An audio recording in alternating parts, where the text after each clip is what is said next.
ഏവർക്കും നമസ്കാരം. ഈ വീഡിയോയിൽ കർത്താവായ യേശുക്രിസ്തു തൻ്റെ കാലത്ത് ഉണ്ടായിരുന്ന പുരോഹിതവർഗത്തെ എപ്രകാരമാണ് വിലയിരുത്തിയിരുന്നത്, ഏത് വിധത്തിലാണ് നാം അവരെ കരുതണം എന്ന് എന്നേക്കുമായി താക്കീത് നൽകിയത് എന്നതിനെപ്പറ്റി വചന അധിഷ്ഠിതമായി മാത്രം അല്പസമയം ചിന്തിക്കുക എന്നതാണ് ഈ വീഡിയോയുടെ ഉദ്ദേശം. ഇത് ചെയ്യേണ്ട ആവശ്യമുള്ളത് ഇതിനെപ്പറ്റി നമ്മുടെ ഇടയിൽ അല്പം പോലും ബോധമില്ലാത്തത് കൊണ്ടാണ്, അറിവില്ലാത്തത് കൊണ്ടാണ്, അവയർനെസ് ഇല്ലാത്തത് കൊണ്ടാണ്. അതുകൊണ്ട് വലിയ ആമുഖമൊന്നുമില്ലാതെ നമുക്ക് ഈ ഒരു വിഷയത്തിലേക്ക് പ്രവേശിക്കാം. ഇതിന് സഹായകം ആകത്തക്കവണ്ണം ചില ഫോട്ടോഗ്രാഫ്സ്, ചില പിക്ചേഴ്സ് ഞാൻ നിങ്ങളെ കാണിച്ചുകൊണ്ട് നമ്മുടെ ചിന്തയിലേക്ക് പ്രവേശിക്കുന്നതായിരിക്കും ഉചിതമെന്ന് ഞാൻ കരുതുകയാണ്. ആദ്യമായി നമുക്ക് യേശുവിൻ്റേത് എന്ന് കരുതപ്പെടുന്ന ഒരു പോർട്രേറ്റ്, ഒരു പെയിൻറ്റിങ് കാണാം. നിങ്ങൾ ഇത് വളരെ പരിചയമുള്ളതാണ്. ഹോൾമെൻസ് ഹെഡ് ഓഫ് ക്രൈസ്റ്റ് എന്ന് പറയുന്ന ഈ ഒരു പടം, യേശുവിൻ്റെ മുഖം മാത്രമാണ് ഇവിടെ കാണിച്ചിരിക്കുന്നത്. വേഷഭൂഷാദികൾ യേശുവിനില്ലായിരുന്നു എന്ന് നിങ്ങൾക്കറിയാം. മനുഷ്യപുത്രന് തല ചായ്ക്കാൻ ഇടമില്ല. യേശു ഇപ്രകാരമാണ് ജനങ്ങളുടെ ഇടയിൽ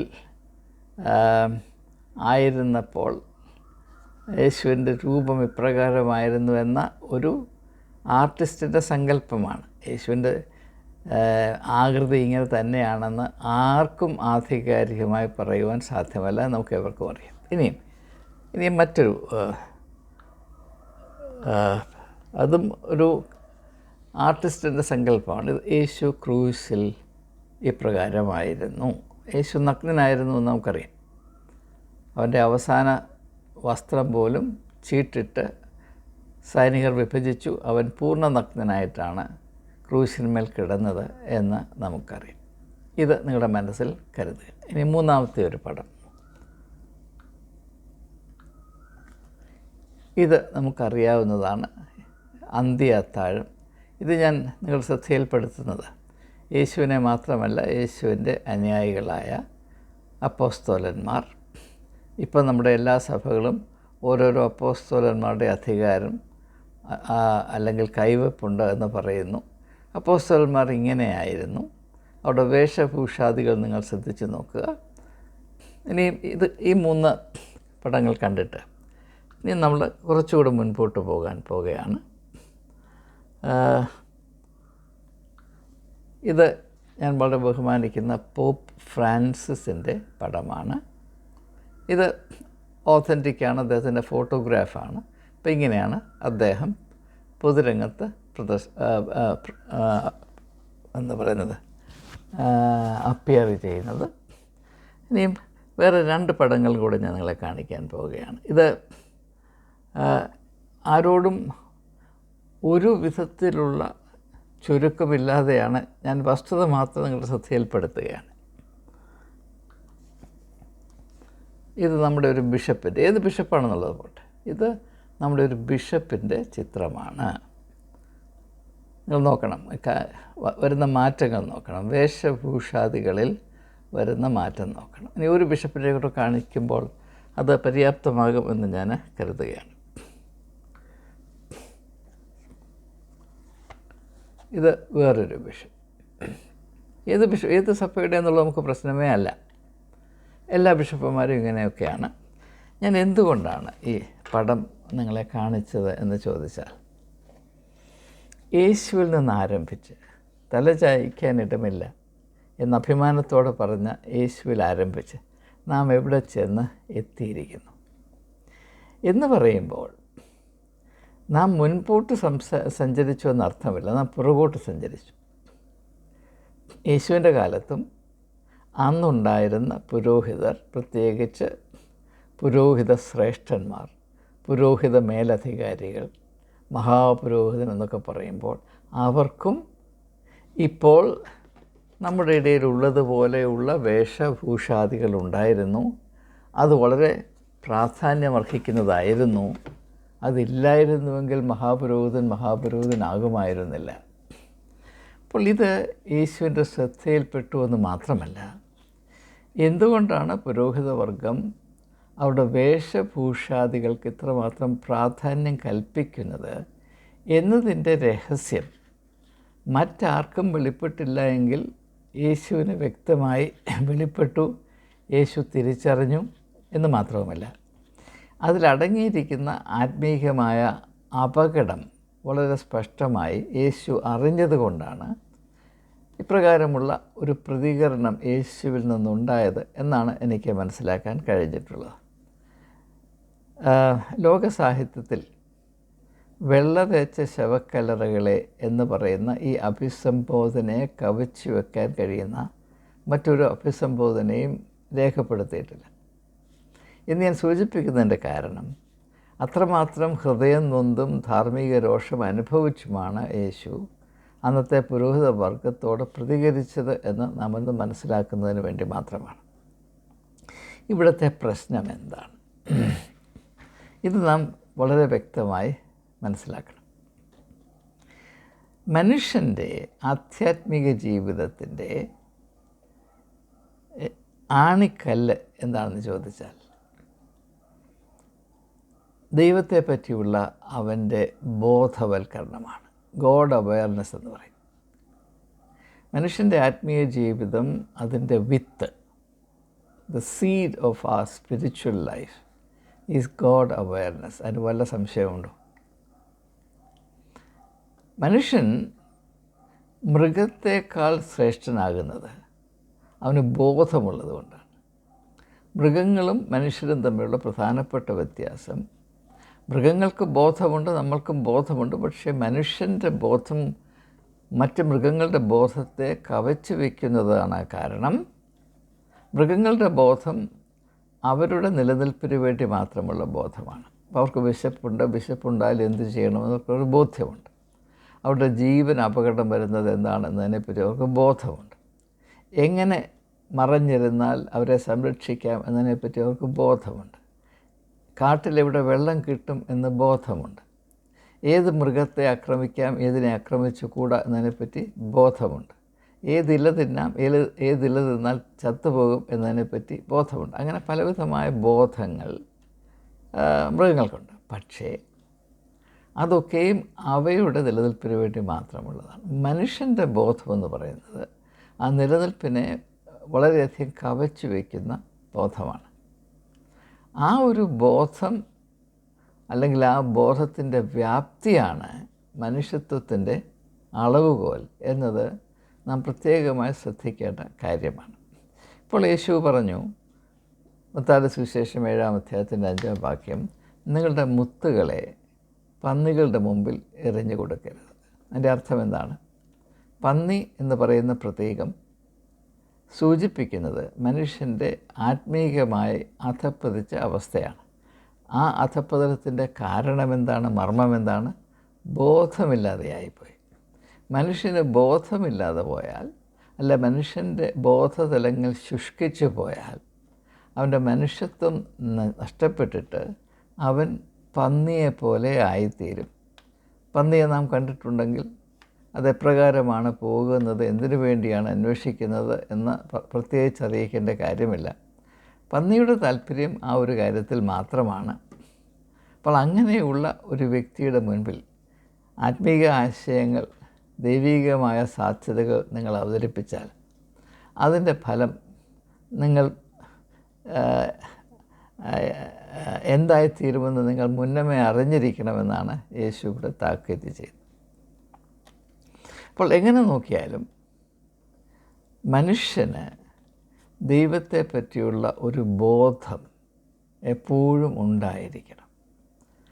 മനുഷ്യത്വത്തിൻ്റെ മാഹാത്മ്യം നിശ്ചയിക്കുന്ന പ്രധാന ഘടകം ദൈവബോധമാണ്. ദൈവഭയം എന്ന് പറയും. ഇപ്പോൾ സങ്കീർത്തനക്കാരൻ ഭാഷയിൽ പറയുമ്പോൾ ദൈവഭയം ജ്ഞാനത്തിൻ്റെ ആരംഭമാകുന്നു. The fear of the Lord is the beginning of wisdom. ദൈവഭയം ജ്ഞാനത്തിൻ്റെ ആരംഭമാണ്. ഇവിടെ ദൈവഭയം എന്ന ആ ഒരു ഫ്രേസ് കൊണ്ട് ആ വാക്കുകൾ കൊണ്ട് ഉദ്ദേശിക്കുന്നത് ദൈവത്തെ പറ്റിയുള്ള ബോധം, ഗോഡ് അവെയർനെസ് എന്നാണ്. നമ്മൾ പാമ്പിനെ ഭയക്കുന്നത് പോലല്ല ദൈവത്തെ ഭയക്കുന്നത്, അല്ലെ കടുവയെയോ പുലിയെയോ അല്ലെങ്കിൽ കവലത്തെമ്മാടിയെയോ ഭയപ്പെടുന്നത് പോലെയല്ല ദൈവത്തെ ഭയക്കേണ്ടത് എന്ന് പ്രത്യേകിച്ച് പറയേണ്ട കാര്യമില്ല. ദൈവഭയം എന്നുകൊണ്ട് അവിടെ ഉദ്ദേശിക്കുന്നത് ദൈവത്തെ പറ്റിയുള്ള ബോധം, ഗോഡ് അവെയർനെസ്. അതുണ്ടെങ്കിൽ മനുഷ്യൻ ബുദ്ധിയുള്ളവനായിത്തീരും, ജ്ഞാനമുള്ളവനായിത്തീരും. ബുദ്ധിയല്ല, ജ്ഞാനമുള്ളവനായിത്തീരും, പരിജ്ഞാനമുള്ളവനായിത്തീരും. എന്ന് പറഞ്ഞാൽ അവൻ യഥാർത്ഥ മനുഷ്യനായിത്തീരും എന്നാണ് എൻ്റെ അർത്ഥം. എന്നാൽ ഇത് മനുഷ്യൻ്റെ ആത്മീകമായ ആവശ്യമായിരിക്കും. അതായത് God awareness being the most fundamental spiritual need of human beings. ഒരു വ്യക്തി ഒരു മനുഷ്യനാകണമെങ്കിൽ അവന് ഈ ദൈവബോധം, ഗോഡ് അവെയർനെസ് ഉണ്ടാകുക വളരെ വളരെ അത്യന്താപേക്ഷിതമാണെങ്കിൽ മനുഷ്യരുടെ സ്വഭാവത്തിൽ ഇതിന് ഘടകവിരുദ്ധമായ മറ്റൊരു വടംവലിയുണ്ട്. മറ്റൊരു ദിശയിലേക്ക് മനുഷ്യനെ വലിച്ചിഴയ്ക്കുന്ന ഒരു മർമ്മം മനുഷ്യൻ്റെ സ്വഭാവത്തിലുണ്ട്. അതെന്താണ്? ദൈവത്തിൽ നിന്ന് അകന്നു പോകുക, ദൈവത്തിൽ നിന്ന് അകന്നു പോകുക. അത് വ്യക്തിപരമായി നോക്കുമ്പോൾ ദൈവമില്ല എന്ന വിധത്തിൽ ജീവിക്കുകയും, സംഘടിതമായി മതമേഖലയിൽ വരുമ്പോൾ ദൈവത്തെ പറ്റിയുള്ള അവെയർനെസ് അല്ലെങ്കിൽ ദൈവത്തെ പറ്റിയുള്ള ബോധം മനുഷ്യർക്ക് എത്രയും കുറയ്ക്കാമോ അത്രയും കുറയ്ക്കുവാൻ എന്തെല്ലാം തന്ത്രം പ്രയോഗിക്കാം എന്നതിനെ പറ്റിയുള്ള മനുഷ്യൻ്റെ താല്പര്യങ്ങൾ. മനുഷ്യൻ സംഘടിതമായി പ്രവർത്തിക്കുന്നതിന് മുൻപ് വ്യക്തിപരമായി മാത്രം ജീവിക്കുമ്പോൾ അവനിൽ ദൈവത്തെ പറ്റിയുള്ള ബോധം നന്നേ കൂടിയിരിക്കും. അതുകൊണ്ടാണ് വ്യക്തികൾ ദൈവത്തെ അന്വേഷിക്കുകയും ദൈവഭയത്തിൽ പരിജ്ഞാനം പ്രാപിപ്പാൻ താല്പര്യപ്പെടുകയും ചെയ്യുന്നത്. എന്നാൽ മതപരമായി ഒരു കൂട്ടം ആളുകൾ അവരെ തന്നെ സംഘടിപ്പിച്ച് കഴിയുമ്പോൾ അവരുണ്ടാക്കുന്ന സംഘടന, അവരുണ്ടാക്കുന്ന മതപരമായ വ്യവസ്ഥിതി അവർക്ക് ദൈവത്തിൽ നിന്ന് ഒളിച്ചിരിക്കാനുള്ള ഒരിടമായി തീരുന്നു. ഇത് നാം പ്രത്യേകം മനസ്സിലാക്കുക. നാം മതത്തെപ്പറ്റി കാര്യമായ തെറ്റിദ്ധാരണ വെച്ച് പുലർത്തുന്നവരാണ്. നമ്മുടെ വിചാരം മതമാണ് ദൈവത്തിൻ്റെ ഉദ്യാനം, the garden of God. Religion is the garden of God. വാസ്തവത്തിൽ സത്യം എന്താണ്? മതം മനുഷ്യന് ദൈവത്തിൽ നിന്ന് ഒളിച്ചിരിക്കാനുള്ള ഒരു ഇടം മാത്രമാണ്, ഹൈഡിങ് പ്ലേസ്, ഒളിച്ചിരിക്കാനുള്ള ഇടം മാത്രമാണ് ഇതാണ് എൻ്റെ സത്യം. അപ്പോൾ അതിന് ഉതകുന്ന പലവിധമായ തന്ത്രങ്ങളും ക്രിയകളും മനുഷ്യൻ ആവിഷ്കരിക്കുന്നു. അതിലൊരു പ്രധാനപ്പെട്ട ഭാഗമാണ് ഈ പുരോഹിതവർഗം. പുരോഹിതവർഗം അവർ താത്വികമായി അവകാശപ്പെടുന്നത് അവർ ദൈവത്തിൻ്റെ പ്രതിപുരുഷന്മാരായി ജനങ്ങൾക്ക് വേണ്ടി ശുശ്രൂഷ ചെയ്യുന്നു എന്നുള്ളതാണ്. അജപാലക ശുശ്രൂഷ എന്നിപ്പോൾ എൻ്റെ ചെറുപ്പത്തിൽ ആ ഒരു പ്രയോഗമില്ലായിരുന്നു. ഞാൻ കേരളത്തിലായിരുന്നപ്പോൾ. അതിനുശേഷം ഞാൻ ഒരിക്കൽ നാട്ടിൽ വന്നപ്പോഴാണ് ആദ്യമായിട്ട് ഈ അജപാലക ശുശ്രൂഷ, ഞങ്ങൾ അജപാലക ശുശ്രൂഷ നടത്തുന്നവരാണെന്ന് ഒരു തിരുമേനി ആദ്യം വിളിച്ചു പറഞ്ഞപ്പോഴാണ് ഇങ്ങനെയൊരു പ്രയോഗമുണ്ടല്ലോ എന്ന് ഞാൻ മനസ്സിലാക്കുന്നത്. അത് 1999 ഇത് നല്ല ഓർമ്മയുണ്ട്. 1999 ഈ ഒരു പദപ്രയോഗം ഞാൻ കേരളത്തിൽ ആദ്യമായിട്ട് കേൾക്കുന്നത്. അതിന് മുമ്പ് അങ്ങനെ ഒരു കാര്യമില്ലായിരുന്നു. അത് പോട്ടെ. അപ്പോൾ അങ്ങനെ ഒരു അവകാശവാദം. എന്തുകൊണ്ടാണ് തങ്ങൾ അജപാലക ശുശ്രൂഷ? യേശു പറഞ്ഞു, ഞാൻ നല്ല ഇടയനാകുന്നു, നല്ല ഇടയൻ ആടുകൾക്ക് വേണ്ടി തൻ്റെ ജീവനെ കൊടുക്കുന്നു. അപ്പോൾ ഞങ്ങൾ യേശുവിൻ്റെ പ്രതിപുരുഷന്മാരായതുകൊണ്ട് ഞങ്ങളും അജപാലക ശുശ്രൂഷയിലാണ് എന്നതാണ് അവകാശവാദം. എന്നാൽ അങ്ങനെ യേശുവിനെ അനുകരിക്കുന്നു എന്ന് പറയുന്ന ആളുകൾ, ഞാനിപ്പോൾ നിങ്ങളെ കാണിച്ച പടങ്ങൾ നിങ്ങളൊന്ന് ഓർമ്മിക്കുമെങ്കിൽ, യേശു എത്രമാത്രം ലളിതമായിട്ടാണ് ജീവിച്ചത് എന്നത് വളരെ വ്യക്തമായി വചനം നമ്മെ അറിയിക്കുന്നുണ്ട്. അതിനേക്കാൾ ലാളിത്യത്തിൽ ജീവിക്കുവാൻ ലോകത്തിലാരെ കൊണ്ടും സാധ്യമല്ല. ഞാൻ കാണിച്ച പടത്തിൽ യേശുവിന് മാന്യമായ ഒരു മേലങ്കിയുണ്ട്. പക്ഷെ അങ്ങനെ തന്നെ ആയിരുന്നു യഥാർത്ഥത്തിൽ യേശു വസ്ത്രം ധരിച്ചിരുന്നത് എന്നതിനെപ്പറ്റി എനിക്ക് സംശയമുണ്ട്. തികച്ചും സാധാരണക്കാരിൽ സാധാരണക്കാരനായി വേണ്ടതുപോലെ വസ്ത്രമില്ലാതെ ആയിരിക്കണം യേശു ഊടാടി നടന്ന ജനങ്ങൾക്ക് നന്മ ചെയ്തത് എന്നാണ് ഞാൻ മനസ്സിലാക്കുന്നത്. അപ്പോൾ യേശുവിനെ സംബന്ധിച്ചിടത്തോളം അന്നത്തെ പുരോഹിതന്മാർ പ്രാധാന്യം കൽപ്പിച്ചിരുന്ന വേഷഭൂഷാദികൾക്ക് യാതൊരു സ്ഥാനവും കൽപ്പിക്കേണ്ട ആവശ്യമില്ലാതെ വന്നത് എന്തുകൊണ്ടാണ്? ഇതാ മനസ്സിലാക്കണം. ഇവിടെ ഈ ഒരു പശ്ചാത്തലത്തിൽ യേശു ഉപയോഗിച്ച പദപ്രയോഗത്തെ പരിഗണിക്കേണ്ട ആവശ്യമുണ്ട്. വെള്ള തേച്ച ശവക്കല്ലറകൾ, അതിനെ വേണ്ടതുപോലെ ഒന്ന് പരിചയപ്പെടേണ്ട ആവശ്യമുണ്ട്. ഈ വെള്ള തേച്ച ശവക്കല്ലറയ്ക്ക് 2 വശങ്ങളുണ്ട്. ഒന്ന് ബാഹ്യമായ അതിൻ്റെ ഒരു അപ്പിയറൻസ്, 2 ആന്തരികമായ അതിൻ്റെ ഒരു സ്ഥിതി. ഇത് രണ്ടും മനസ്സിലാക്കുക. ഈ ബാഹ്യമായ അതിൻ്റെ നിൽപ്പ് അത് മറ്റുള്ളവരെ ബോധവൽക്കരിക്കുന്നതിന് വേണ്ടിയാണ്. മറ്റുള്ളവർക്ക് ഞാനിവിടെ ഉണ്ട് എന്ന് മറ്റുള്ളവർ അറിയണം. എന്നെപ്പറ്റി ഞാനിവിടെ കിടക്കുന്നതായി അല്ലെങ്കിൽ ഇരിക്കുന്നതായി മറ്റുള്ളവർ ബോധമുള്ളവരായിരിക്കണം, എന്നെ ഗൗനിക്കണം. രണ്ടാമത്, ഇതിൻ്റെ ഉള്ളിൽ ഒന്നുമില്ല, ഒരു ബോധവുമില്ല. മനുഷ്യൻ്റെ ബോധം 0യേക്കാൾ കുറയാമെങ്കിൽ അതിനകത്താണ്. മനുഷ്യൻ്റെ ബോധത്തിന് അല്പം പോലും പ്രസക്തിയോ ഇടമോ ഇല്ലാത്ത ഒരു അവസ്ഥയാണ് ഈ ശവക്കല്ലറയുടെ ഉള്ള് എന്ന് നിങ്ങൾക്ക് പെട്ടെന്ന് ആരും പറയാതെ തന്നെ തിരിച്ചറിയാം. അപ്പോൾ പുരോഹിത വർഗത്തിൻ്റെ അവസ്ഥ എന്താണ്? അതിന് 2 ഘടകങ്ങളുണ്ട്. ഒന്ന്, എല്ലാവരും ഞങ്ങളെ ശ്രദ്ധിക്കണം. 2, ഞങ്ങൾക്ക് ഒന്നിനെപ്പറ്റിയും പ്രത്യേകിച്ച് ബോധ്യം അല്ലെങ്കിൽ ബോധം ഉണ്ടാകേണ്ട കാര്യമില്ല. പ്രത്യേകിച്ച് ദൈവത്തെപ്പറ്റി ബോധമുണ്ടാകേണ്ട യാതൊരു ആവശ്യവുമില്ല. ഇതാണ് യേശുവിൻ്റെ പരിഗണന. അപ്പോൾ അതെങ്ങനെ പ്രവർത്തിക്കുന്നു എന്ന് നമുക്ക് നോക്കാം.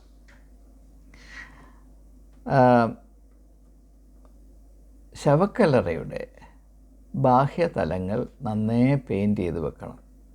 കാരണം അത് ശവക്കല്ലറയാണെന്ന് മറ്റുള്ളവർ തിരിച്ചറിഞ്ഞ്, കാരണം യഹൂദന്മാരുടെ ഇടയിൽ ശവക്കല്ലറയിൽ അറിയാതെ പോലും സ്പർശിച്ചാൽ അങ്ങനെ സ്പർശിക്കുന്നയാൾ അശുദ്ധനാണ്, പിന്നെ 7 ദിവസം അവൻ്റെ കാര്യം പോക്കാണ്. അപ്പം അങ്ങനെ വരാതിരിക്കുന്ന, രാത്രിയിൽ സഞ്ചരിക്കുന്ന ആളുകൾ അറിയാതെ ശവക്കല്ലറയിലും കാണും തൊട്ടുപോയാൽ അവർക്ക് ഈ റിച്വലിസ്റ്റിക് ഇംപ്യൂരിറ്റി ഉണ്ടാകും. അവരശുദ്ധരായി പോകാതിരിക്കേണ്ടതിന് വേണ്ടിയാണ് ഇങ്ങനെ വെച്ചിരിക്കുന്നത്. എന്നാൽ പുരോഹിതരെ സംബന്ധിച്ചിടത്തോളം ജനങ്ങളുടെ ശ്രദ്ധ അവരിലേക്ക് ആകർഷിക്കാനായി അവരുടെ കയ്യിലുള്ള ഏകതന്ത്രം, ഏക കരു അവരുടെ വസ്ത്രമാണ്, അവരുടെ വേഷഭൂഷാദികളാണ്. അങ്ങനെ ജനങ്ങളുടെ ശ്രദ്ധ അവരിലേക്ക് ആകർഷിക്കുമ്പോൾ എന്ത് സംഭവിക്കുന്നു? ജനങ്ങളുടെ ബോധം, ജനങ്ങളുടെ ശ്രദ്ധ, ജനങ്ങളുടെ അവയർനെസ് അവരിൽ മാത്രമാകുന്നു. അതിൻ്റെ പരിണിത ഫലമായി ജനങ്ങൾക്ക് ദൈവത്തെ പറ്റിയുള്ള ബോധം നന്നേ കുറയുന്നു. ഞാനിപ്പോൾ എൻ്റെ വേഷഭൂഷാദി കൊണ്ട് നിങ്ങളുടെ ശ്രദ്ധ പിടിച്ചു പറ്റിയാൽ, ഞാനതിൽ വിജയിച്ചാൽ, നിങ്ങൾക്ക് പിന്നെ മറ്റൊന്നിനെ പറ്റിയും ബോധമുണ്ടാകുകയില്ല. ഇപ്പം നിങ്ങളിങ്ങനെ ഒരാളെ ശ്രദ്ധിച്ചുകൊണ്ടിരിക്കുന്നു എന്ന് വിചാരിക്കുക. നിങ്ങൾക്കിതിൽ കൂടെ ദൈവബോധമുണ്ടാകും നിങ്ങൾ വിചാരിക്കുന്നുണ്ടോ? നിങ്ങൾ ആരെങ്കിലും അങ്ങനെ വിചാരിക്കുന്നുണ്ടോ? അത് സാധ്യമാണോ? ഇങ്ങനെ ഒരു വ്യക്തിയെ നിങ്ങൾ കാണും. ഇങ്ങനെ കാണുമ്പോൾ ഇതിൽ കൂടെ നിങ്ങൾക്ക് ഗോഡ് അവയർനെസ് ഉണ്ടാകുമെന്ന് നിങ്ങൾ വിചാരിക്കുന്നുണ്ട്. നിങ്ങൾക്ക് ദൈവത്തെ പറ്റിയുള്ള ബോധം ഇല്ലാതിരിക്കുന്നതിന് വേണ്ടി മാത്രമേ ഇത് സഹായിക്കുകയുള്ളൂ. കാരണം എന്താണ്? ഈ ബാഹ്യമായ മോടി കൊണ്ട് സംഭവിക്കുന്നത് മനഃശാസ്ത്രമാണ്, കോഗ്നിറ്റീവ് സൈക്കോളജി.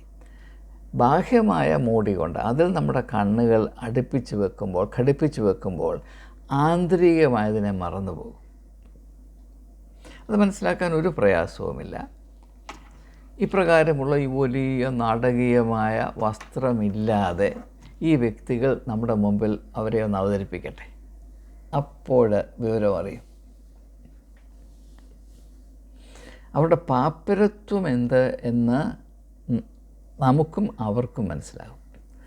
അവർക്ക് തന്നെ അവരെപ്പറ്റി അവയർനെസ് ഇല്ലാതിരിക്കാനാണ് ഈ പണി കാണിക്കുന്നത്.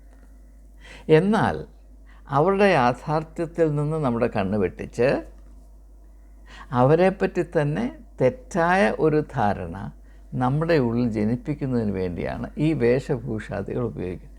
അല്ലാതെ നിങ്ങൾ ആരെങ്കിലും വിചാരിക്കുന്നുണ്ടോ ഇത്ര എക്സ്പെൻസീവായിട്ടുള്ള ഈ തുണി കൊണ്ടും പിന്നെ സ്വർണം പിടിപ്പിച്ച വടി കൊണ്ടും തടി കൊണ്ടും ദൈവികമായ ആത്മീയമായ ഏതോ സമ്പത്ത് ഭൂമിയിലേക്ക് ഇറക്കി നിങ്ങളുടെ ജീവിതത്തിലേക്ക് ഒഴുക്കി വിടുന്നു നിങ്ങൾ വിചാരിക്കുന്നുണ്ടോ? നിങ്ങൾ അത്രമാത്രം മണ്ടരാണ്. അതല്ല ഇതിൻ്റെ ഉദ്ദേശം. നിങ്ങൾ അങ്ങനെ ഒരു ബിഷപ്പിനെ കാണുമ്പോൾ, ഒരു മെത്രാപ്പോലീത്തായെ കാണുമ്പോൾ, ഒരു ആർച്ച് ബിഷപ്പിനെ കാണുമ്പോൾ, ഒരു ബാവയെ കാണുമ്പോൾ നിങ്ങൾ ദൈവത്തെ മറന്നുപോകും. പിന്നെ അദ്ദേഹത്തെ മാത്രമേ ശ്രദ്ധിക്കുകയുള്ളൂ. നിങ്ങൾ ഏതെങ്കിലും ഒരു ബിഷപ്പിനടുത്ത് പോയി നിന്നിട്ട് ഞാൻ പറയുന്ന കാര്യമൊന്ന് പരിഗണിച്ചാൽ നിങ്ങൾ അത്ഭുതപ്പെട്ടു പോകും. ദൈവത്തെ ഓർക്കാൻ യാതൊരു മാർഗവും അവിടെ ഉണ്ടാകുകയില്ല. അപ്പോൾ വാസ്തവത്തിൽ സത്യമായി പറഞ്ഞാൽ കൂടുതൽ ഇങ്ങനെ മതപരമായ അധികാരം കൈയാളുന്ന ആളുകൾ അവിടെ വേഷഭൂഷാദികളുടെ നാടകീയത വർദ്ധിപ്പിക്കുന്നതിൻ്റെയും ഊതിവീർപ്പിക്കുന്നതിൻ്റെയും ഒരേ ഒരു ലക്ഷ്യം മനുഷ്യർക്ക് ദൈവബോധം നന്നേ കുറയ്ക്കുക എന്നുള്ളതാണ്. കാരണം എന്താണ്? മനുഷ്യൻ്റെ ദൈവബോധത്തെ ഉൾക്കൊള്ളുവാൻ പര്യാപ്തമായ ഒരു മതസംവിധാനവും സൃഷ്ടിക്കാൻ സാധ്യമല്ല. കാരണം എന്താണ്? ദൈവം എന്താണ് പറയുന്നത്? ഗോഡ് ഈസ് കോസ്മിക്, സർവലൗകികനാണ്, സർവവ്യാപിയാണ്, ഓംനിപ്രസൻറ്റ്, ഓംനിഷ്യൻറ്റ്, ഇറ്റേണൽ, ഇൻഫിനിറ്റ്. ഇതൊന്നും മനുഷ്യനിർമ്മിതമായ ഒരു ഘടനയ്ക്കും ഉള്ളിൽ സ്ഥിതി ചെയ്യാൻ സാധ്യമുള്ളതല്ല. ദൈവത്തിൻ്റെ വ്യക്തിത്വത്തെ ഉൾക്കൊള്ളുവാൻ പര്യാപ്തമായ ഒരു സംവിധാനവും ഈ ഭൂമിയുടെ പരപ്പിൽ ഉണ്ടാകുവാൻ സാധ്യമല്ല. അങ്ങനെ ഉണ്ടാകുമെന്ന് നാം വിശ്വസിച്ചാൽ നാം ദൈവത്തെ ദൈവമല്ല എന്ന് കാണുന്നവർ മാത്രമാണ്. ദൈവം സർവവ്യാപിയാണ് എന്ന് വിശ്വസിക്കുകയും എന്നാൽ അതേ ദൈവം എൻ്റെ പള്ളിയുടെ അകത്ത് മാത്രമേ ഉള്ളൂ, അവിടെ പോയാൽ മാത്രമേ എന്ന് മാത്രവുമല്ല,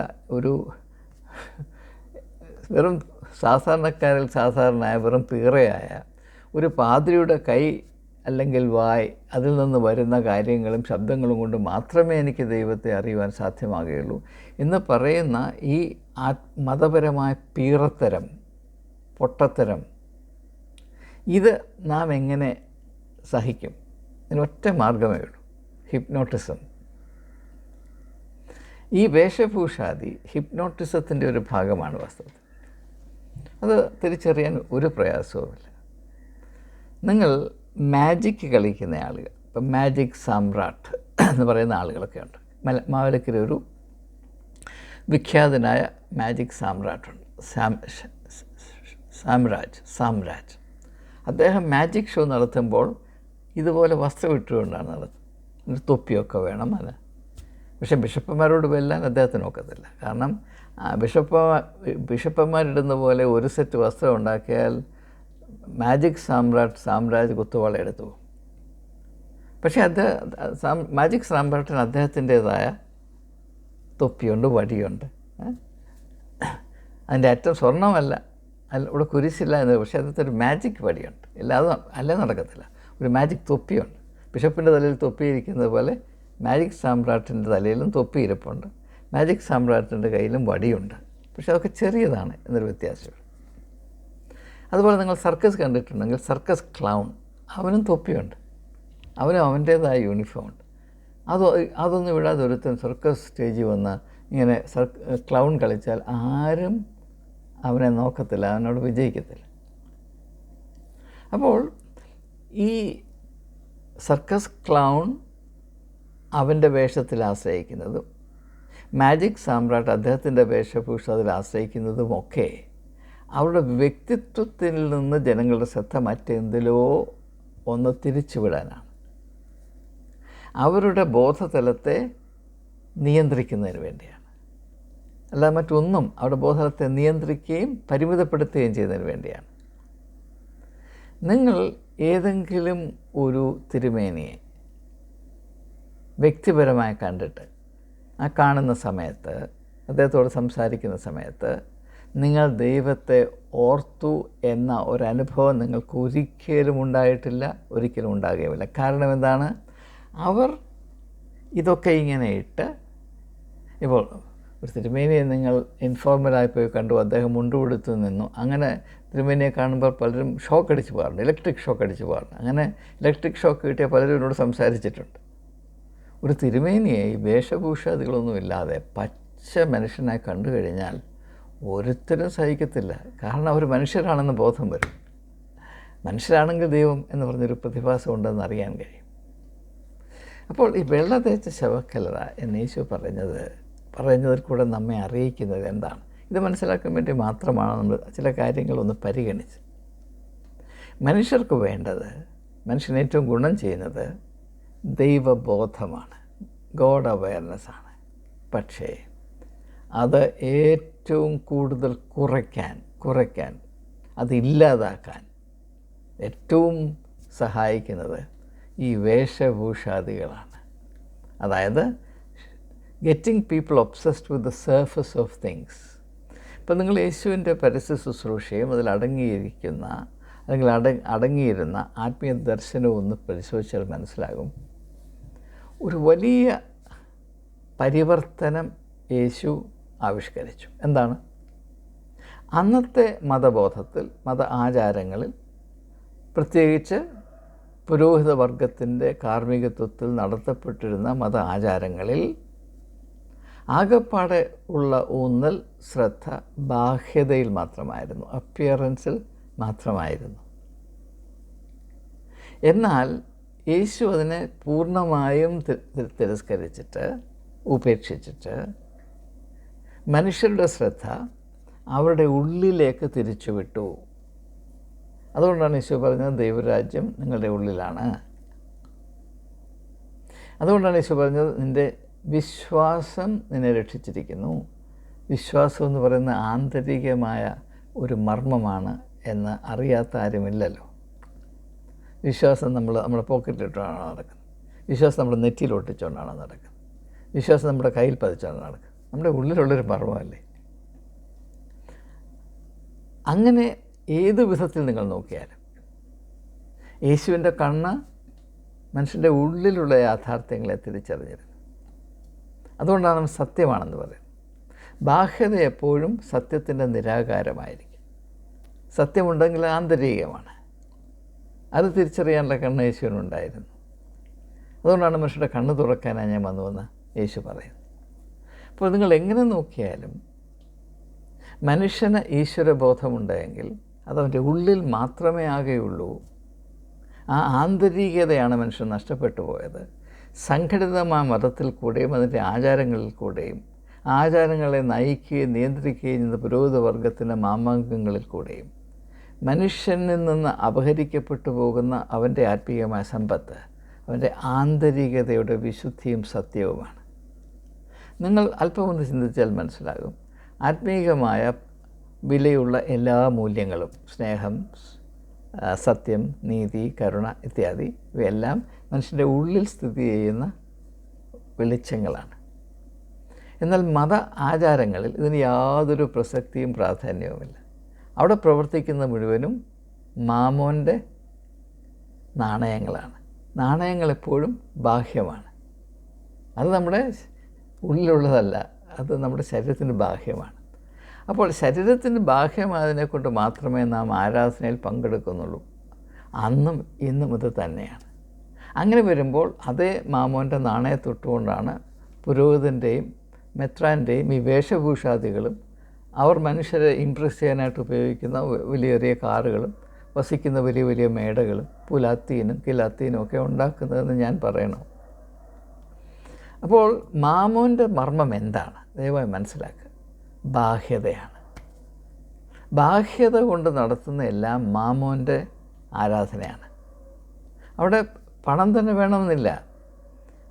കപടഭക്തി എവിടെയൊക്കെയുണ്ടോ അവിടെ മാമോൻ മാത്രമാണ് ആരാധിക്കപ്പെടുന്നത്.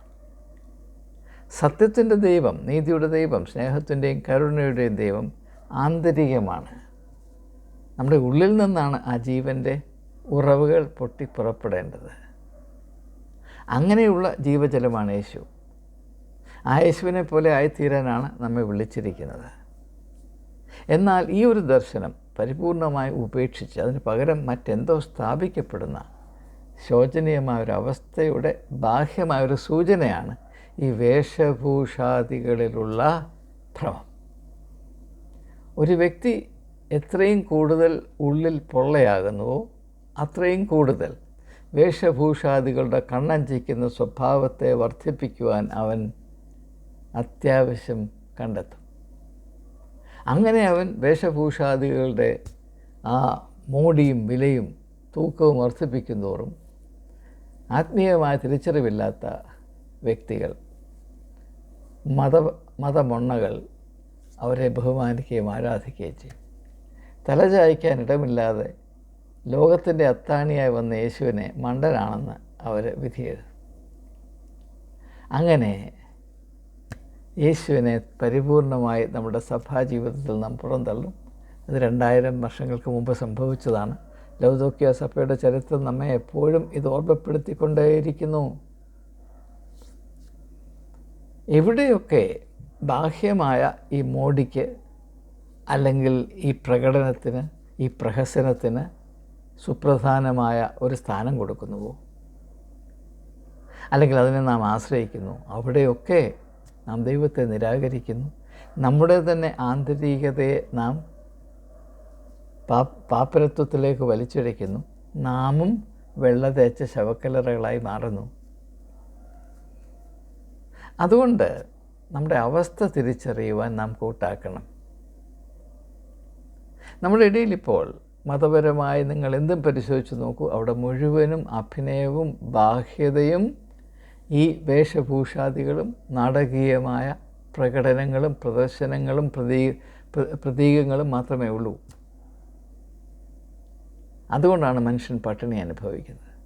ദാരിദ്ര്യം. ആ ദാരിദ്ര്യത്തിൻ്റെ പരിഹാരമായിട്ടാണ് യേശു വന്നത്. നിത്യജീവൻ്റെ അപ്പമായി യേശു വന്നത്. മനുഷ്യജാതിയുടെ വിശപ്പ് കൂടുതൽ മതപരമായി മനുഷ്യൻ മുഴുകും തോറും അവൻ്റെ വിശപ്പ് അടങ്ങാതെ വർദ്ധിച്ചുകൊണ്ടേയിരിക്കുകയാണ്. നിൻ്റെ ദാഹത്തിന്, നിൻ്റെ വിശപ്പിന് മതിയായ ഒരു സഹായം പ്രാപിക്കണമെങ്കിൽ, ഒരു ശമനമുണ്ടാകണമെങ്കിൽ യേശുവിലേക്ക് തിരികെയല്ലാതെ മറ്റ് യാതൊരു മാർഗവുമില്ല. ഒരു മെത്രാൻ്റെ വേഷഭൂഷാദി കണ്ട് സായുജ്യമടയാൻ, അതിൽ പിടിച്ചുകൊണ്ട് സ്വർഗത്തിൽ പോകാമെന്ന് വിശ്വസിക്കുന്ന ക്രിസ്ത്യാനി കേരളത്തിൻ്റെ കരയിലുണ്ടെങ്കിൽ അവർക്കൊരു വിദൂര നമസ്കാരം എന്നല്ലാതെ എനിക്ക് ഒന്നും പറയാനില്ല. എന്നാൽ സാധാരണക്കാരായ നമുക്ക് സത്യമറിയുവാൻ അവകാശമുണ്ടല്ലോ, അത് അല്പമെങ്കിലും പ്രയോജനപ്പെടുത്തുവാൻ ഇടയാകട്ടെ എന്ന പ്രത്യേകമായ ആഗ്രഹത്തിലും താല്പര്യത്തിലും അങ്ങനെ സംഭവിക്കാം എന്ന പ്രത്യാശയിലുമാണ് ഈ ചിന്തകൾ നിങ്ങളുമായി പങ്കിടുന്നത്. ദയവായി നിങ്ങൾ ചിന്തിക്കണമേ എന്ന് മാത്രമേ എനിക്ക് അപേക്ഷിക്കാനുള്ളൂ.